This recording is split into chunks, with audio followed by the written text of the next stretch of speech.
여러분, 2006년 12월 25일 크리스날 밤, 전라북도 정읍시의 칠보 삼거리라는 곳에서 위에 보시는 것처럼 교통사고가 발생을 했습니다.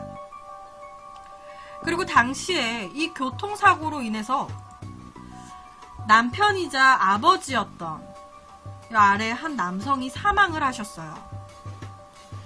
당시에 이 아버지는요, 어머니와 그리고 둘째 아들, 그러니까 어머니와 함께 둘째 아들이 운전하는 차를 타고 저녁 식사를 하러 가던 길이었습니다. 그러니까 이렇게 세 가족이 저녁 식사를 하러 가던 참이었어요.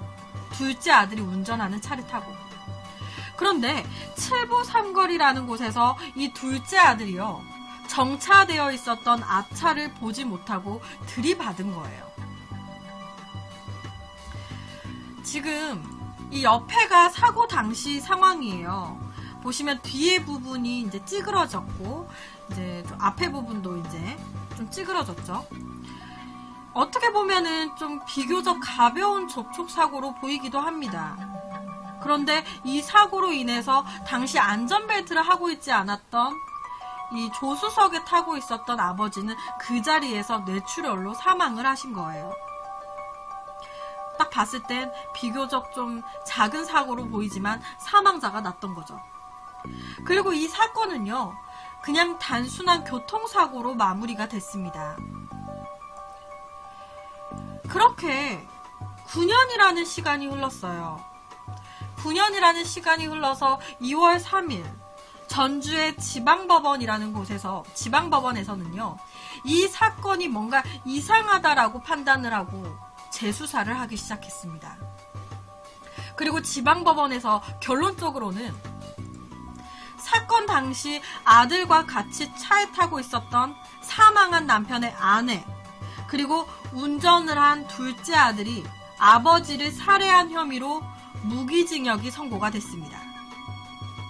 그리고 이 선고에 둘째 아들과 이 어머니는 억울하다라고 호소를 해요.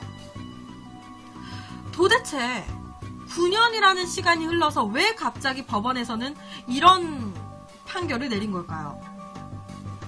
도대체 사건의 그날 무슨 일이 있었던 걸까?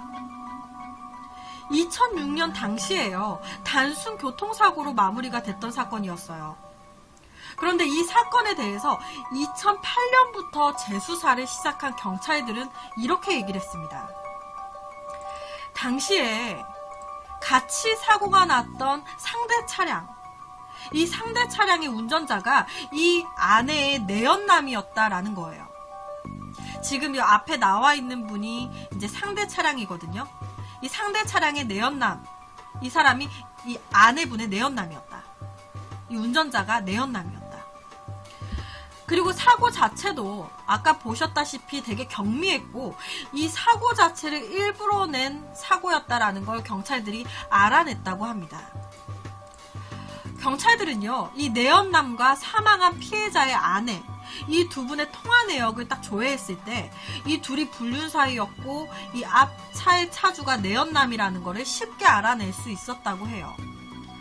그리고 그 사건 날 밤에 사고가 발생하기 바로 전, 교통사고가 발생하기 바로 전에도 여러 차례 이 두 사람이 통화와 메시지를 주고받았다라는 것이 확인이 되면서 일부러 고의사고를 냈다라는 것도 경찰이 냈다라고 합니다. 일부러 사고를 냈다라는 걸 알아낸 거죠, 경찰들이. 거기에다가요, 2006년 이 사망한 남편이 2005년 1월 이후로 가입한 보험이 모두 7개가 있었대요. 그러니까 보험금이 있었던 거죠, 이 사망한 남편한테. 그리고 결론적으로 이 아내분은 이 교통사고로 남편이 사망을 하게 되면서 사망보험금 7억 원 가량을 받았습니다. 경찰들은요, 보험금을 노린 이 아내가 자기의 둘째 아들, 그리고 내연남과 짜고 교통사고를 위장해서 남편을 살해한 것 같다라고 결론을 지었어요. 그런데요, 당시 아내와 피해자 남편 사이에 3명의 아들이 있었어요. 여기에서 둘째 아들은 이제 경찰서에 잡혀 들어갔고, 남은 첫째 아들과 막내 아들, 이 두 사람은 말이 안 되는 소리라고, 이거는 누명이다라고 주장을 합니다. 우리 엄마와 우리 둘째 동생은 아버지를 죽이지 않았다. 이건 모함이다. 이건 누명이다. 지금 이 두 형제들은요, 이 두 형제는, 아니, 한번 생각을 해보세요. 엄마하고 앞차 운전자였던 아저씨가 내연 관계라고 칩시다. 그러면 누가 내연 관계인데 그 사람하고 남편 죽이는 거 모의를 합니까? 아니, 굳이 이런 사고가 나면은 엄마와 그 아저씨가 내연 관계라는 게 뻔히 문제가 될 내용인데 뭐하러 그런 사람을 이런 사고에 활용을 하겠습니까? 라는 거예요. 지금처럼 이런 교통사고가 났을 때 둘이 내연관계라는 게 뻔히 불거질 문제인데 굳이 그 사람을 뭐하러 이런 사고에 활용을 하냐. 경찰 조사에 들어가면 내연남이라는 게 오히려 자기한테는 더 오해의 소지를 불러일으킬 수 있는 조건인데, 거기에다가요, 이 아들들은요, 본인들의 보험 내역들을 보여줬어요. 그런데 당시 아들들의 보험도 아버지처럼 8개 정도씩 많이 들어가 있었습니다. 이 아들들은요, 아니, 아버지뿐만이 아니라 우리들도 다 이 정도씩 들어가 있었다고. 그냥 우리 집은 보험도 재테크식으로, 재테크 수단으로 가족들 전부가 했던 거라고. 우리 아들들도 만약에 죽게 된다면 7억에서 10억 정도 나옵니다. 아버지만 그렇게 나오는 게 아니에요. 보험 사고를 목적으로 정말 짰다고 치면 이렇게 아버지가 돌아가시고 할 바에야 솔직히 아버지가 다치시는 게 더 합리적이었습니다 라고 말을 했어요. 그러니까 사망을 하는 것보다 다치시는 게 오히려 더 돈이 나옵니다. 보험금 때문에 그런 게 아닙니다. 그러니까 원래 우리는 보험을 많이 드는 가족입니다 라는 거예요. 그러니까 절대 그날의 사고는 보험금을 노린 고의의 사고가 아닙니다. 정말 9년 전에 칠부 삼거리에서 일어났던 교통사고, 이 교통사고는 정말 우연의 사고였던 걸까요? 정말 생사람을 잡고 있는 걸까요? 사고 당시에 앞차 차량의 운전자, 사망한 피해자 남성의 아내와 내연관계였던 이 남자. 이 남자는 실제 당시에 교통사고는 아내와 짜서 벌인 사고입니다 라고 자백을 했습니다. 이 당시 내연관계였던 이 남성분은요, 복권방을 막 다니다가 이 아내분을 만나게 됐다라고 얘기를 했습니다. 그러면서 서로 친해졌대요.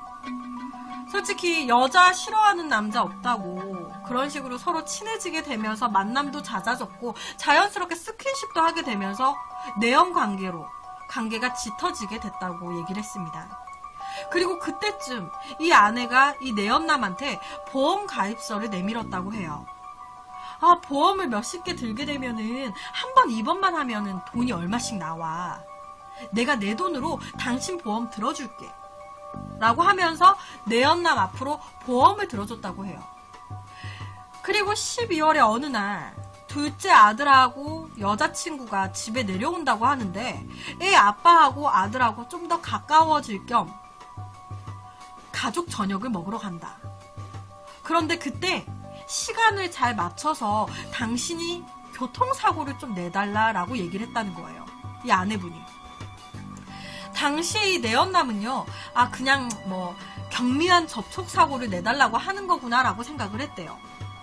그래서 당시에 형편이 어려웠던 이 내연남은요, 뭐 좀 다치면 뭐 들었던 보험금에서 뭐 보험 회사에서 돈이 나온다고 하니까 그거 한 푼 챙길 겸 이제 수락을 하게 돼요. 알았어. 경미한 교통사고 좀 내지 뭐. 그런데 사고 이후에 생각하지도 못했던 사망자가 나오게 된 거예요. 처음에 당연히 교통사고로 인한 사망으로 보였습니다. 당시 아버지의 아들들은요, 사고 다음 날에 경찰들이 장례를 치르라고 해서 장례를 치러도 된다고 해서 이 가족 내력에 따라서 아버지의 시신을 자연스럽게 화장을 했다. 그런데 시간이 흘러서 갑자기 이렇게 사고에 대한 의혹이 생기고 나니까 이 당시에 화장을 했던 것이 뭔가 이 가족들이 캥기는 게 있어서 일부러 빨리 화장을 해버렸다라는 식으로 돼버렸다고. 그래서 너무 억울하다라고 얘기를 했습니다. 이 아들들은요, 부검도 필요 없이 종결이 돼버렸던 이 사고가 살인사건이 된 이유는 단 한 가지라고 얘기를 했습니다. 딱 한 가지 때문에 교통사고가 살인사건으로 바꿔져 버렸다. 이 아들들은요, 내연남이 뭔가 노리고 있는 것 같다라고 얘기를 했습니다. 이 아들들의 주장은요, 우연히 이 교통사고가 우연히 난 거예요. 우연히 이 교통사고가 난 뒤에 이 내연남이 자기의 엄마, 그러니까 사망한 이제 남편의 아내죠. 이 아내를 찾아와서 협박을 하면서 돈을 요구했다라고 주장을 합니다. 이 아들들은. 이 내연남이 우리 엄마를 찾아가가지고, 야, 너 내가 입만 뻥긋하면 너 살인자 될 수 있어. 그러니까 좋은 말로 할 때 돈 내놔. 그리고 당시 이 때문에 둘째 아들과 실제로 몸싸움까지 있었다라고 이 아들들은 주장을 했어요. 근데 이 부분에 대해서 이 내연남은요, 사고가 나서 찾아간 건 사실이다. 너 어떻게 할 거냐. 경찰서에서도 나한테 이렇게 전화가 온다. 나 뭐라고 해야 되냐. 너 어떻게 할 거냐. 뭐 이런 것 때문에 찾아갔다. 근데 내가 이런 말을 했더니 이 아내가 내가 다 알아서 할 판인데 뭐하러 여기까지 찾아왔냐고 하면서 욕을 엄청 하더라 이거예요. 그러다 보니까 욕을 들으니 내연남은 화가 났겠죠. 그러다 보니까 막 싸웠다 이거예요. 그리고 그 과정에서 둘째 아들과 몸싸움도 있었던 거고. 이렇게 얘기를 했습니다. 이 내연남이 기억하는 사고 당시 상황은요, 칠보 삼거리라는 이 도로에 접어들기 전 이 내연남이 차를 몰고 서행을 하고 있는데 사건 장소, 그러니까 사건 사고 장소를 모의하기 위해서 이 둘째 아들의 차가 옆에 이렇게 붙은 거예요. 그리고 이 둘째 아들이 창문을 쫙 내리더니 아저씨 어디로 갈 거예요? 라고 물어봤다고 합니다. 그런데 이때 이 내연남의 눈에 비친 조수석에 앉아있던 아버지, 이 내연남 눈에 옆에 조수석에 앉아있는 아버지가 딱 보였다라는 거예요. 그런데 조수석에 나이 드신 분이 앉아있는데 뭔가 그 사람을 살짝 봤는데 머리가 쭈삣 서더라. 잠깐 봤지만 이 남성, 조수석에 앉아있었던 남성분이 미동이 없는 듯이 보였습니다. 마치 죽은 것 같았어요. 아들이 창문을 내려서 나하고 얘기를 하는데도 조수석에 앉아있었던 남자는 미동도 않은 채로 나를 쳐다보지도 않고 눈을 딱 감은 채로 가만히 있었습니다. 당시 되게 이상했어요 라고 얘기를 했어요. 내연남은. 그러니까 내연남이 하는 말은 그 교통사고가 발생하기 전에 이미 이 피해자 남성은 죽어있는 듯이 보였다라는 거예요. 그런데 이 사망한 피해자의 아들들은요, 이것 자체가 다 이 내연남이 돈을 노리고 하는 거짓 진술이다라고 얘기를 합니다. 정말 피해자 이 아버지이자 남편, 이 사망한 이 남성분은 교통사고가 일어나기 전에 이미 사망을 해 있었던 걸까요? 아니면 칠보 삼거리에서 일어난 이 교통사고로 인해서 사망을 하게 되신 걸까요? 당시에 이 내연남은요, 아들의 차에 있는 피해자를 보고 이제 좀 뭔가 이상하다라는 생각에 추돌 사고를 내지 않으려고 했대요. 뭔가 느낌이 싸하니 이상하니까. 그래서 사전에 계획했던 사고 장소가 아니라 다른 곳으로 갔대요. 이 내연남이 사고 안 내려고. 그런데 이 아내분의 차량이 계속해서 내연남을 쫓아왔고 결론적으로는 칠보 삼거리에서 추돌 사고가 났다라고 얘기를 했습니다. 그러니까 원래 사건 장소를 모의한 곳은 이곳이 아니었다라는 거죠. 그리고 사고 직후에 불길한 예감은 적중을 했어요. 사고 전에 잠깐 봤던 조수석에 앉아 있었던 남자. 뭔가 이상하다, 죽은 것 같다라는 생각에 사고를 내지 않으려 했는데 사고가 났어요. 그런데 결론적으로 그 교통사고로 인해서 사망자가 났다라고 되어버린 거죠. 사건 당시에. 이 사고로 인해서 이 내연남은요, 사실 피신해 있었다고, 사실 숨어 지냈다라고 얘기를 했습니다. 정읍에서 도저히 못 살겠더라, 무서워서. 그래서 다른 지역으로 도망갔었다. 그리고 그 도망간 지역에서 경찰에 체포가 됐고요. 체포가 되고 난 후에 이 모든 사실을 털어놨던 거예요. 여러분, 이 아내, 이 사망할 피해자의 아내분은요, 돈 때문에 죽였다라고 하는데 내가 왜 내 남편이자 아들의 아버지를 어떻게 내가 죽일 수 있겠습니까? 내연남이 저를 협박을 하는 겁니다. 억울합니다. 라고 호소를 합니다. 제가 하나 들려드릴게요, 여러분.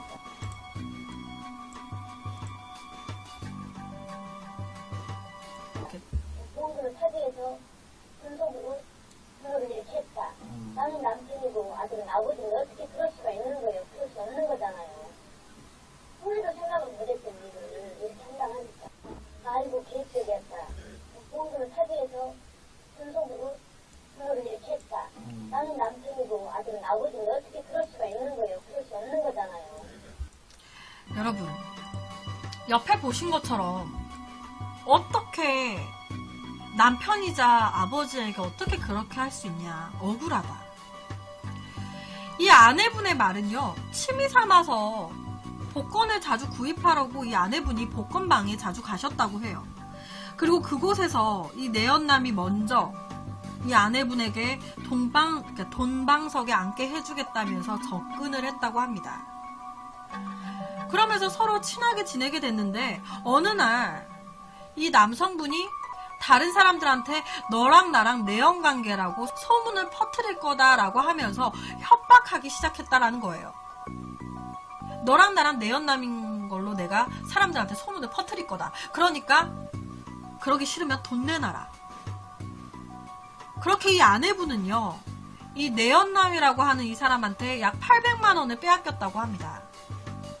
여기서 제가 아내분의 녹취 파일을 하나 더 들려드릴게요. 20살하고 처음에 만나서 내 수첩에 있는 전화번호 뭐 지인들 주소 부탁했다가 협박하는 거죠. 이렇게 내가 내년 남자 보내서 안 되고 다 나오겠다. 자,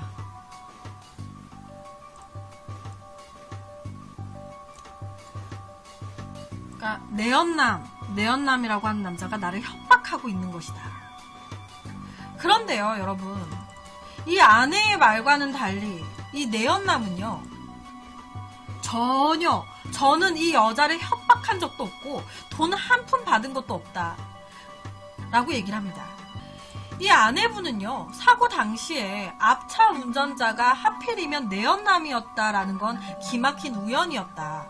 그리고 남편이 사망한 건 사고일 뿐이다 라고 얘기를 했습니다. 사고일 뿐이다. 여러분, 현재 남아있는 증거는요, 9년 전에 사고 현장을 담은 사진, 그리고 남편의 당시 시체 검안 사진 몇 장이 다입니다. 아무래도 시신도 화장이 되어버렸고 그 사고 현장도 이미 9년 전이기 때문에 남아있는 거라고 사진 속에 이제 현장들밖에 없어요. 현장 사진들밖에. 여러분, 옆에 사진을 보시면요, 당시 남편분이 머리를 부딪혔을 것이라고 추정되는 앞 유리입니다. 경찰들이 국가수에 의뢰를 한 결과요, 이 앞 유리에 부딪힌 흔적으로 깨져는 있는데 이 앞 유리에서 사람의 혈흔이라든지 피부 조각이라든지 이런 건 발견된 게 하나도 없다고 합니다.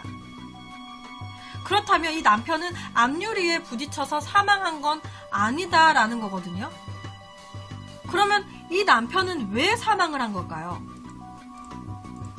교통사고 전문가들은요, 사고 차량의 상태를 봤을 때 에어백이 터지지 않았다라는 거는 그만큼 상대적으로 사고 충격이 약했다라는 거다라고 얘기를 해요. 이 사고의 차량 상태를 봤을 때 이 사고로 인해서 절대 사망자가 나올 수 없는 사고다라는 거예요. 경미한 사고였다. 옆에 보시면 아까 제가 보여드렸다시피 충격점이 2개예요. 충격점. 이 얘기는요, 한 사람이 2군데를 동시에 부딪힐 수는 없는 거거든요. 그렇다 보니까 아무래도 뒷좌석에 있었던 사람이 사고 당시에 앞쪽으로 밀려 나오면서 함께 부딪힌 걸로 보인다라고 이제 교통사고 전문가들은 얘기를 합니다. 그러다 보니까 충격점이 2개다. 여러분, 한번 좀 생각을 딱 해보자고요. 조수석에 앉아 있었던 남편이 이 교통사고로 사망을 했어요. 그랬다라고 치자면 같이 부딪혔던 뒷좌석의 사람도 많이 다치지 않았을까라는 생각이 듭니다. 어떤 말인지 아시겠나요? 앞좌석에 있는 사람이 이 사고로 사망했어요.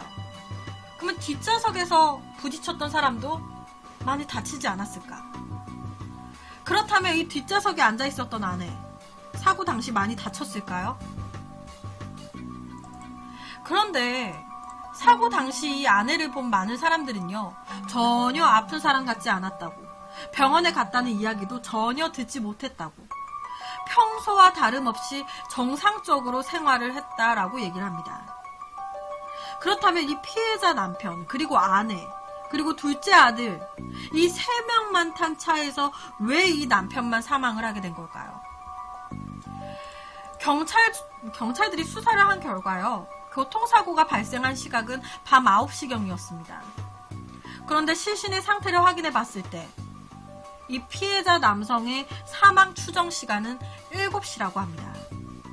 그러니까 사고 이전에 사망했을 가능성이 크다는 거예요. 이 남편의 얼굴이 전체적으로 굉장히 붉었대요. 굉장히 붉었대요. 근데 이 부분으로 봤을 때 아무래도 질식사를 한 게 아닐까라고 얘기를 합니다. 전문가들은. 그러니까 사고 당시의 흔적들은 이미 모든 것이 교통사고 이전에 남편이 죽은 것으로 나오는 거예요. 그런데 안타까운 게 지금 부검을 못하고 화장이 됐기 때문에 이게 추정인 거예요. 사고 당시 기록에는 교통사고로 인한 뇌출혈로 사망했다라고 나와 있긴 하지만 검안 사진을 확인했을 때는 뇌출혈이 아닌 질식사가 아니었을까라는 상황이 되는 거고요.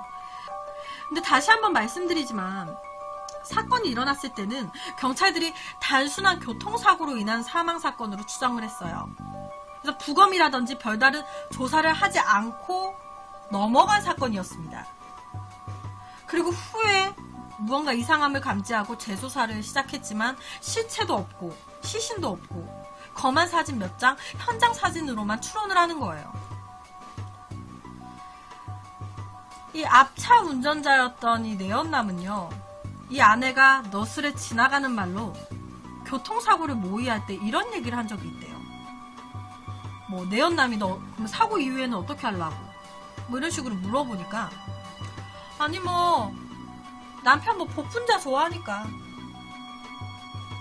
복분자 얘기를 꺼낸 적이 있다고 합니다. 혹시 이 아내가 복분자에 무언가를 타고 남편의 의식을 없앤 뒤에 그 뒤에 무언가 일을 저질렀던 건 아닐까요? 이 아내분은요, 이 부분에 대해서 이렇게 얘기를 합니다. 남자는 그 맛이 안 나는 좋아해요. 코스도 좋아하고 그 좋아하니까 코스를 가지고 가서 우리 아들도 잘 안 좋아하고 안 먹으니까 우리 아들도 나오고 그걸 먹고 내가 먼저 먹어보고 우리 맛이 드리고 남자는 그 맛이 안 나는 좋아해요. 코스도 좋아하고 그걸 좋아하니까 코스를 가지고 가서 우리 아들도 잘 안 좋아하고 안 먹으니까 우리 아들도 나오고 그걸 먹고 내가 먼저 먹어보고 우리 맛이 드리고 이 아내분은요, 이 부분에 대해서 차 안에서 남편한테 복분자 준 거 맞다. 그런데 우리 아저씨가 좋아하니까 챙겨줬던 것 뿐이다. 그것도 내가 먼저 먹고 그 다음에 아저씨를 챙겨줬다. 라고 얘기를 합니다. 이 둘째 아들 또한 무기징역으로 수감이 되어 있어요. 근데 이 아들도 억울하다라고 얘기를 합니다. 이 아들의 이제 파일을 하나 들려드릴게요. 아저씨를 포위를 했다. 자. 샀다. 그게 제일 억울한 거죠. 우리 아들이 오로지 운전한 것밖에 없고 나는 그런 게 아니고 말 한마디도 제대로 하지 못했어요. 왜냐면 내가 운전해서 사고 나가지고 아버지가 돌아가신 것은 사실이니까. 그래서 말을 못했어요.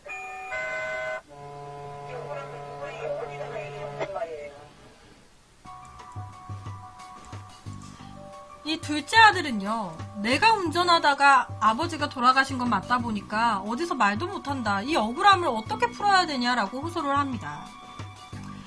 이 둘째 아들은요, 사고 당시에 그날 아버지와 결혼 문제로 말다툼을 좀 했다고 해요. 차 안에서.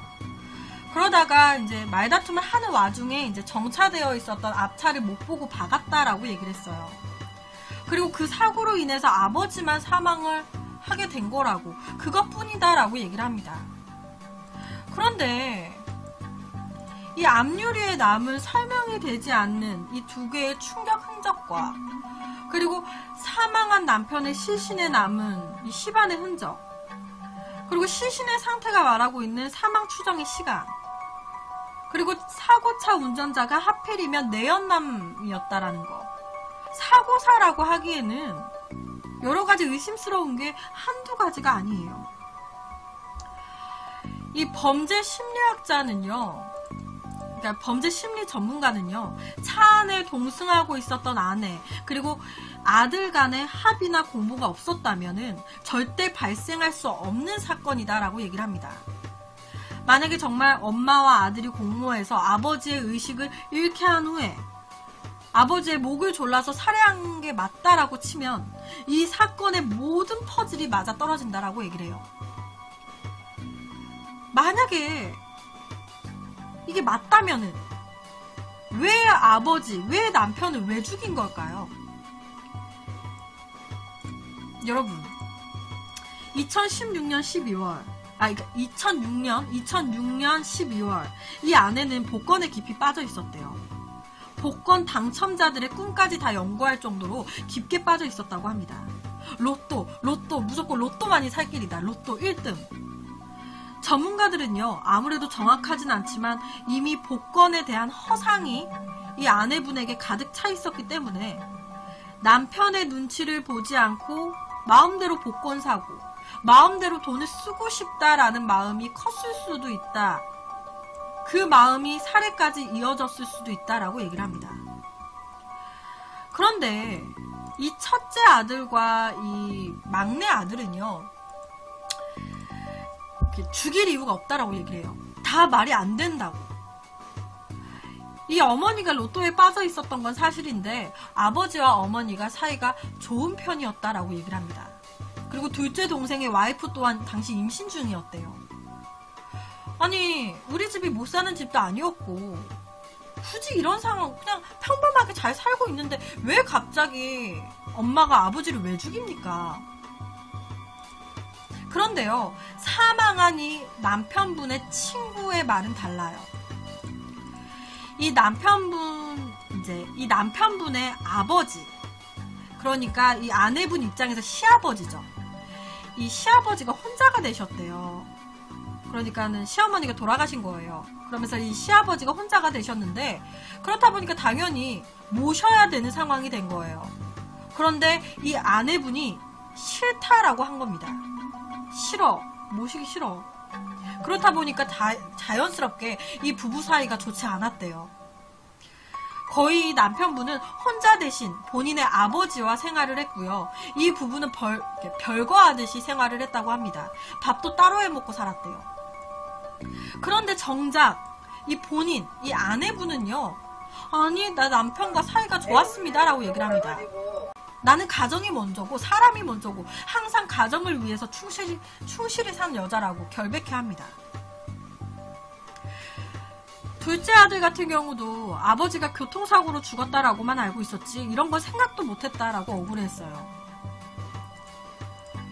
이 법원은요, 결백을 주장하는 두 사람한테 반성의 기미가 1도 보이지 않는다면서 무기징역을 때렸습니다. 우연이었다, 억울하다라고 주장은 하지만 사건 현장의 모든 증거들은 모두 조작이 된 거다라고, 살해됐다라고, 이건 살인사건이다라고 얘기를 하고 있거든요. 사건 현장과 이 아내와 아들의 말이 맞는 게 하나도 없으니까. 여러분이 지금까지의 말을 들으셨을 때 이 아내와 둘째 아들이 억울한 누명을 쓰고 있는 것 같나요? 아니면 이 아버지 그리고 혹은 이 남편을 살해한 살인자들 같나요?